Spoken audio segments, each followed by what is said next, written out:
Udah direkod, Tik.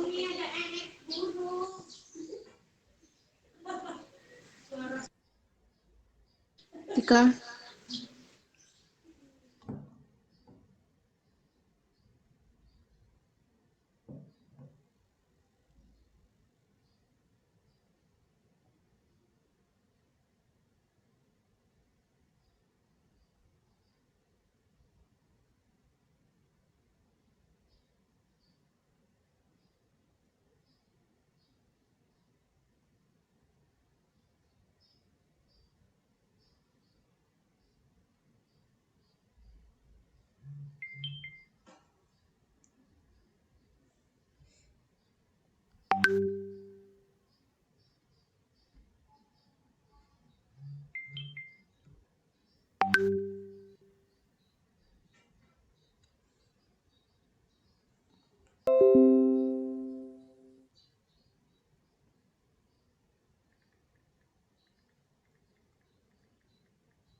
Baik, saya awali. Assalamualaikum warahmatullahi wabarakatuh. Perkenalkan, saya Meli Sundari dan rekan-rekan saya Tika Mutiara Dwi Anggraini dan Cindy Puspitarini. Di sini kami dari kelompok 8 akan mempresentasikan tentang materi penaksiran parameter dan teknik analisis komparasional. Materi pertama akan disampaikan oleh Tika Mutiara. Kepada Tika, saya persilakan.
Assalamualaikum warahmatullahi wabarakatuh. Sebelumnya mohon maaf teman-teman, minta waktunya sebentar karena kelompok kami kemarin nggak kerekod.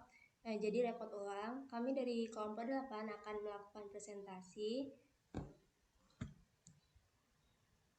yang beranggotakan saya sendiri Tika Mutiara Dwi Anggraini bersama dengan dua rekan saya yaitu Meli Sundari dan Cindy Puspitarini. Kami akan melakukan presentasi yaitu materinya penaksiran parameter dan teknik analisis komparasional. Materi yang pertama akan saya sampaikan sendiri.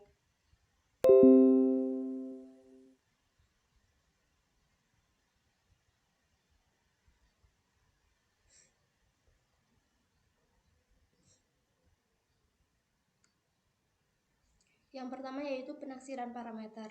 Estimasi parameter adalah pendugaan karakter populasi dengan menggunakan karakteristik sampel.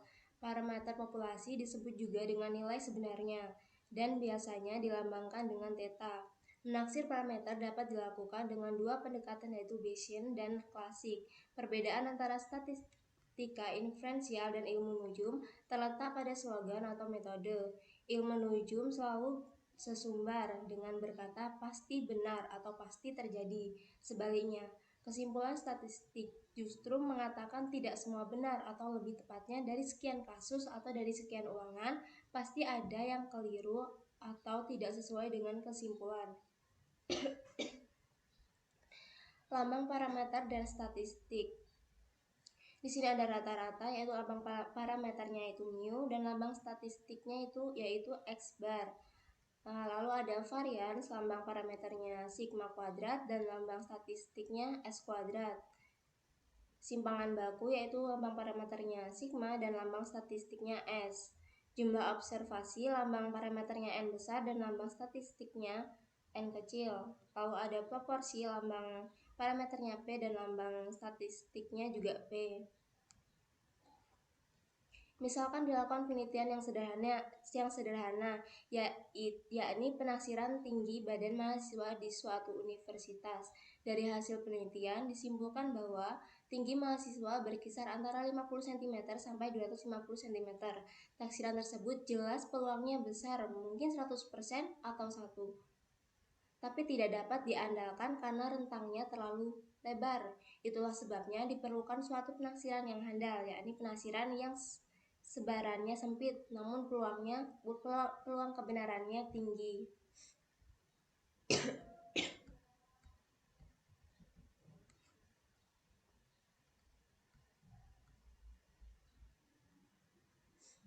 Selanjutnya ada ciri-ciri estimator yang baik, yaitu diantaranya yang pertama tidak bias. Suatu penduga dikatakan tidak bias terhadap parameter apabila nilai pendugaan sama dengan nilai yang diduganya.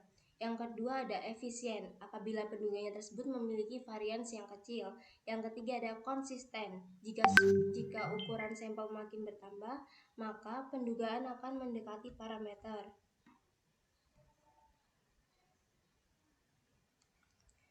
Penaksiran parameter umumnya digunakan untuk menaksir rata-rata atau mu, proporsi pi, dan simpangan baku sigma, seperti dijelaskan berikut ini. Yang pertama yaitu penaksiran rata-rata.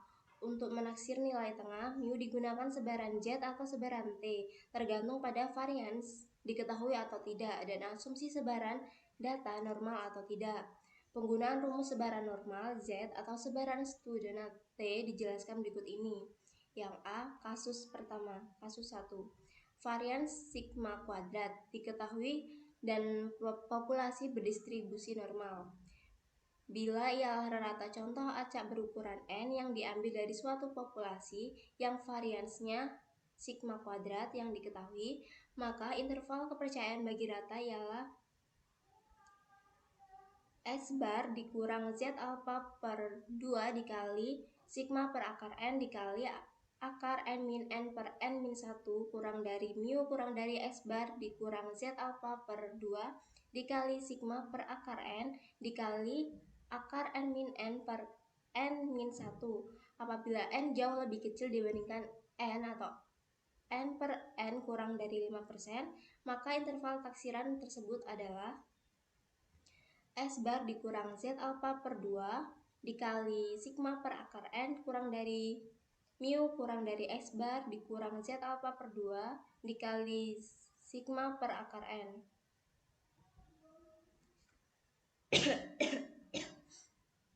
Yang B yaitu kasus 2. Varian sigma tidak diketahui, tapi populasi berdistribusi normal. Bila X bar ialah rata-rata contoh acak berukuran N yang diambil dari suatu populasi yang variansnya tidak diketahui, namun menyebar normal, maka interval taksirannya ialah S bar dikurang T alpha per 2, N min 1 dikali S per akar N dikali akar N min N per N min 1 kurang dari mu kurang dari X bar ditambah T alpha per 2, N-1 dikali S per akar N dikali akar N min N per N-1. Apabila N jauh lebih kecil dibandingkan N atau N per N kurang dari 5%, interval taksiran tersebut ialah S bar dikurang T alfa per 2, N-1 dikali sigma per akar N kurang dari mu kurang dari X bar ditambah T alfa per 2, N-1 sigma dikali sigma per akar N. Yang C yaitu kasus 3. Apabila varian tidak diketahui dan populasi tidak berdistribusi normal, taksiran dapat dilakukan jika N tidak terlalu kecil atau N lebih dari 30 dan dapat digunakan rumus 2. Apabila N jauh lebih kecil dibandingkan N atau N per N kurang dari sama dengan 5%. P dikurang Z alfa per 2 dikali akar PQ per N kurang dari mu kurang dari P ditambah Z alfa per 2 dikali akar PQ per N. Yang kedua yaitu penaksiran proporsi.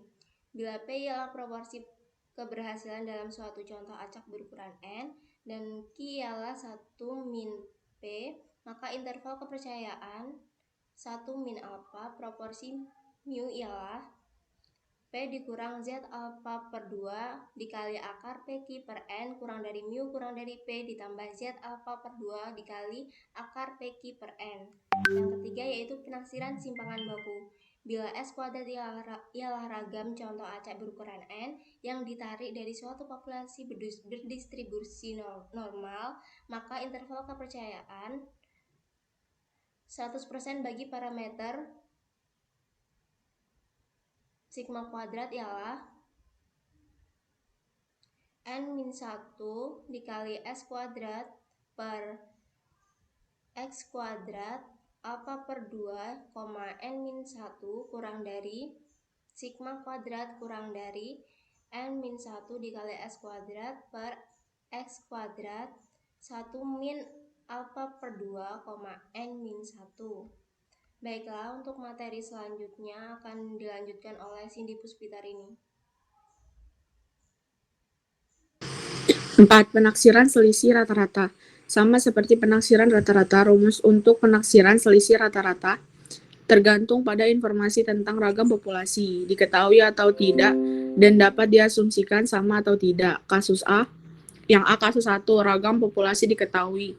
Bila X bar 1 dan X bar 2 masing-masing ialah rata-rata contoh acak bebas berukuran N1 dan N2 yang diambil dari populasi dengan ragam sigma 1 kuadrat dan sigma 2 kuadrat yang diketahui, maka interval kepercayaan gamma atau 1 min alpha bagi mu 1 min mu 2 ialah X bar 1 dikurang X bar 2 sama dengan Z alpha per 2 kali sigma akar dari 1 per N1 ditambah 1 per N2 kurang dari mu 1 min mu 2 kurang dari X bar 1 min X bar 2 ditambah Z alpha per 2 dikali sigma akar dari 1 per N1 ditambah 1 per N2. B. Kasus 2, ragam kedua populasi sama tapi besarnya tidak sama. Nilai sigma kuadrat diestimasi melalui varians gabungan S kuadrat melalui rumus S kuadrat sama dengan N1 min 1 S1 kuadrat ditambah N2 min 1 S2 kuadrat per N1 ditambah N2 min 2. Dan interval atau selang kepercayaannya ditentukan dengan menggunakan distribusi student dengan rumus X bar 1 kurang X bar 2 min T alpha per 2 N1 ditambah N2 min 2 akar dari 1 per N1 ditambah 1 per N2 kurang dari mu 1 min mu 2 kurang dari X bar 1 dikurang X bar 2 ditambah T alpha per 2 N1 ditambah N2 min 2 akar dari 1 per N1 ditambah 1 per N2.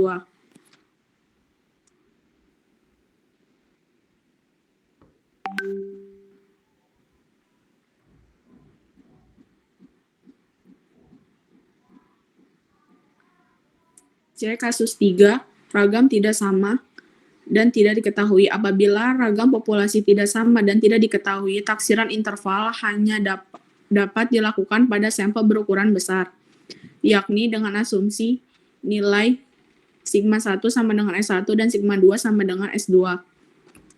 Dengan demikian, dapat dilakukan pendekatan pada distribusi normal untuk mendapatkan interval taksiran dengan menggunakan rumus X bar 1 dikurang X bar 2 min T alfa per 2 akar dari S1 kuadrat per N1 ditambah S2 kuadrat per N2 kurang dari mu1 dikurang mu2 kurang dari X bar 1 min X bar 2 ditambah T alfa per 2 akar dari S1 kuadrat per N1 ditambah S2 kuadrat per N2.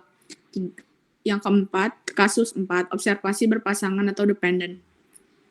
Ada kalanya pengamatan yang dilakukan ialah selisih dari dua populasi yang saling berhubungan atau yang disebut observasi berpasangan. Misalkan, analisis yang dilakukan ialah peningkatan pengetahuan sesudah mengikuti suatu pelatihan. Untuk tujuan tersebut perlu dilakukan pengukuran sebelum mengikuti dan sesudah mengikuti pelatihan tersebut. Untuk kasus yang demikian dan kasus lain yang sejenis digunakan rumus D bar dikurang T alfa per 2 N-1 SD per akar dari N kurang dari mu D kurang dari D bar ditambah T alfa per 2 N-1 SD per akar N sama dengan akar dari sigma D1 per N, di mana D1 sama dengan X1 I dimin X2I. SD akar dari sigma DI kuadrat per N min 1, di mana DI sama dengan D1 min D bar. 5. Menaksiran selisih porsi untuk menaksir selisih proporsi populasi. Ditaksir dengan menggunakan selisih proporsi sampel dan rumus yang digunakan seperti berikut. Yang keenam, menentukan ukuran sampel. Ukuran sampel untuk penaksiran rata-rata mu oleh statistik X bar dengan beda B, mu dikurang X bar dengan tingkatan kepercayaan gamma sama dengan 1 min alfa. Ialah sebagai berikut.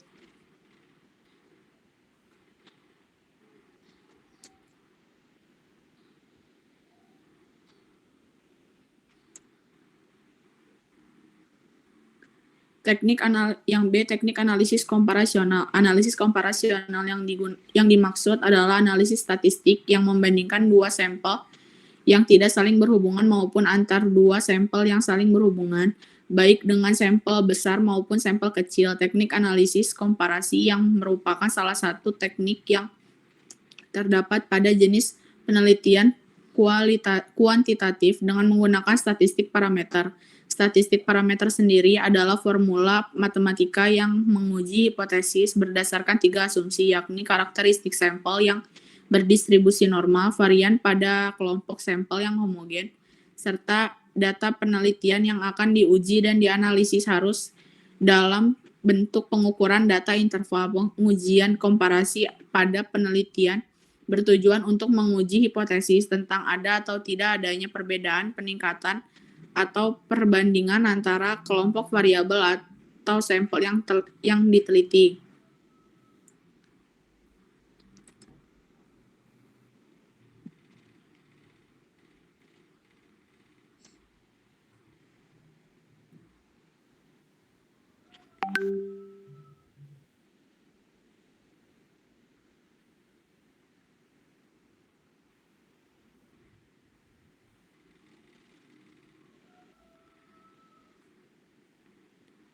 Langkah-langkah penghitungan. Yang A, tes chi-kuadrat untuk menguji atau mengetes perbedaan frekuensi variabel tunggal. Seperti rumus sebagai berikut. X2% sama dengan chi-kuadrat persentasi FO frekuensi yang diobservasi, frekuensi yang diperoleh dalam penelitian, frekuensi sebagaimana yang tampak di hadapan kita. FT frekuensi teoritis atau frekuensi yang diharapkan seandainya tidak terdapat perbedaan frekuensi. Perbedaannya tidak ada atau sama dengan 0. Saya kembalikan lagi kepada moderator.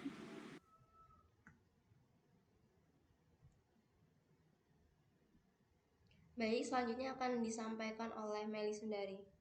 Dipersilakan untuk Meli. Baik, selanjutnya.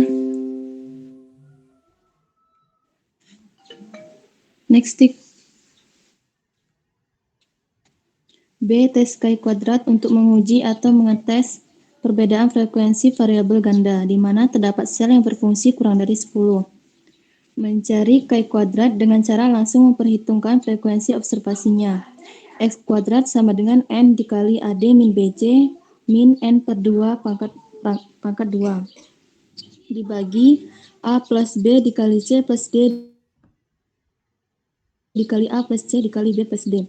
Dengan keterangan N sama dengan number of catches A, B, C, D adalah masing-masing lambang sel pada tabel kontingensi, yaitu sel 1, 2, 3, dan 4. Selanjutnya memberikan interpretasi dengan memperhitungkan DB atau DF-nya. DF atau DB sama dengan banyak kolom dikurang 1 dikali banyak lajur min 1. DF atau DB sama dengan C min 1 kali R min 1. C tes chi kuadrat untuk menguji atau mengetes perbedaan presentasi. X kuadrat 0 sama dengan X kuadrat persen dikali M per 100. X kuadrat persen sama dengan V0 min VT kuadrat per VT. Dengan keterangan X kuadrat 0 sama dengan K kuadrat observasi, X kuadrat persen sama dengan K kuadrat presentasi, N sama dengan jumlah C dan R. Selanjutnya memberikan interpretasi dengan memperhitungkan DB atau DF-nya. Berikut tabel teknik analisis komparasional. Selain pembagian teknik analisis berdasar jenis variabel dan skala data, juga terdapat pembagian teknik analisis berdasar bentuk parameternya. Statistik dapat diklasifikasikan menjadi dua, yaitu statistik parametrik dan statistik non-parametrik. Teknik analisis statistik menggunakan statistik parametrik mensyaratkan data berskala, interval, dan berdistribusi normal. Sedangkan teknik analisis statistik non-parametrik tidak mensyaratkan ketentuan tersebut.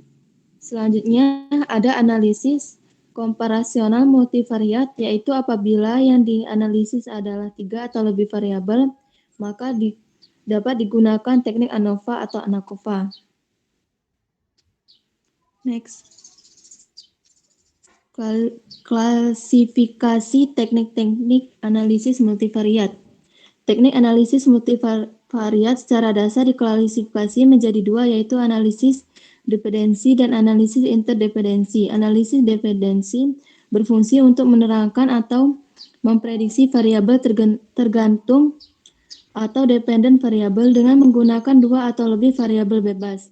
Yang termasuk dalam klasifikasi ini ialah analisis regresi linear berganda, analisis diskriminan, analisis varian multivariat atau MANOVA, dan analisis korelasi kanonikal. Analisis interdependensi berfungsi untuk memberikan makna terhadap seperangkat variabel atau membuat kelompok-kelompok secara bersama-sama. Yang termasuk dalam klasifikasi ini ialah analisis faktor, analisis cluster, dan multidimensional scaling.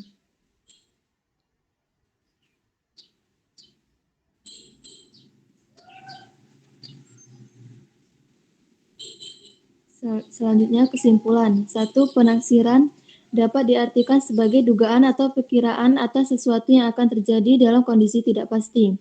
Sedangkan parameter adalah nilai, ciri, dari populasi. Dengan demikian, penaksiran parameter merupakan suatu metode yang digunakan untuk memprediksi karakteristik suatu populasi berdasarkan sampel yang diambil. 2. Analisis komparasional yang dimaksud adalah analisis statistik yang membandingkan dua sampel yang tidak saling berhubungan maupun antar dua sampel yang saling berhubungan, baik dengan sampel besar maupun sampel kecil. Teknik analisis komparasi yang merupakan salah satu teknik yang terdapat pada jenis penelitian kuantitatif dengan menggunakan statistik parametrik. Yang ketiga, statistik parametrik sendiri adalah formula matematika yang menguji hipotesis berdasarkan 3 asumsi, yakni karakteristik sampel yang berdistribusi normal, varian pada kelompok sampel yang homogen, serta data penelitian yang akan diuji dan dianalisis harus dalam bentuk pengukuran data interval. Teknik analisis digolongkan menjadi dua, yaitu analisis bivariat dan analisis multivariat. Wishword, bermimpilah setinggi langit, jika engkau jatuh, maka engkau akan jatuh di antara bintang. Soekarno.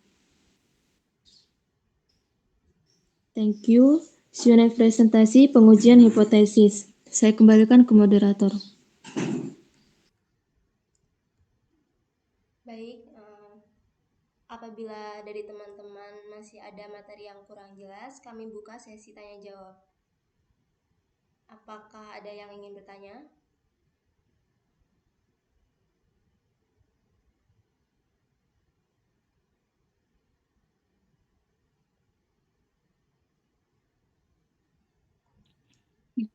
Bertanya, Tika, Iya, silahkan Feby. apa syarat uji ANOVA? Terima kasih. Sama-sama. Apa ada lagi yang ingin bertanya? Izin bertanya, Tika. Iya, silahkan Fiis. Metode apa saja yang sering digunakan dalam estimasi parameter? Baik, selanjutnya apakah masih ada pertanyaan? Izin bertanya, Tika. Iya, silahkan Intan.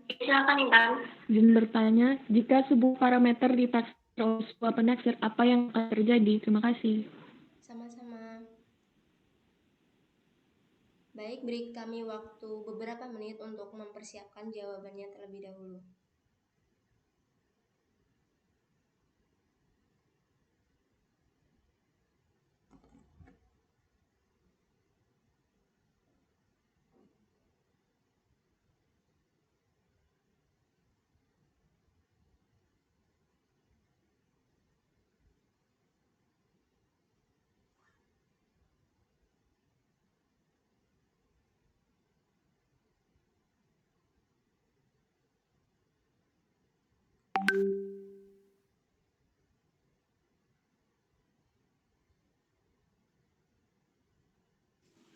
Baik, izin menjawab pertanyaan dari Fiis Mustikawati. Pertanyaannya, metode apa saja yang sering digunakan dalam estimasi parameter? Jawabannya, terdapat beberapa metode yang biasanya digunakan dalam estimasi parameter, yakni Ordinary Least Square atau OLS, Generalized Least Square atau GLS, Maximum Likelihood Estimator atau MLE, dan metode Bayesian. Bagaimana, Fiis? Baik, terima kasih, Meli. Baik. Izin menjawab pertanyaan dari Intan Erliana. Jika sebuah parameter ditakdir oleh sebuah penaksir, apa yang akan terjadi? Jika sebuah parameter diukur dengan menaksir, maka yang akan terjadi adalah ketidakvalidnya parameter, sehingga parameter tersebut harganya akan berlainan bergantung pada harga rata-rata yang diambil, sehingga timbul ketidakyakinan pada data yang diambil melalui penaksiran. Bagaimana Intan? Apakah sudah jelas? Sudah jelas. Terima kasih Cindy atas jawabannya.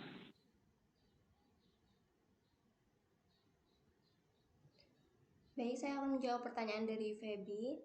Pertanyaannya, apa syarat uji ANOVA? Syarat pengujian ANOVA satu arah. Setiap sampel tidak berhubungan dengan sampel yang lain. Itu yang pertama. Yang kedua, populasi yang diteliti dalam uji ini haruslah berdistribusi normal. Normalitas ini harus terpenuhi dikarenakan pada prinsipnya uji ANOVA merupakan uji beda rataan, sama halnya dengan uji T atau uji Z. Bagaimana, Feby? Sudah jelas, terima kasih Tika. Sama-sama. Baiklah, sekian presentasi dari kelompok kami. Mohon maaf apabila ada kesalahan. Kepada Allah saya mohon ampun. Saya akhiri. Wassalamualaikum warahmatullahi wabarakatuh. Waalaikumsalam warahmatullahi wabarakatuh. Terima kasih teman-teman.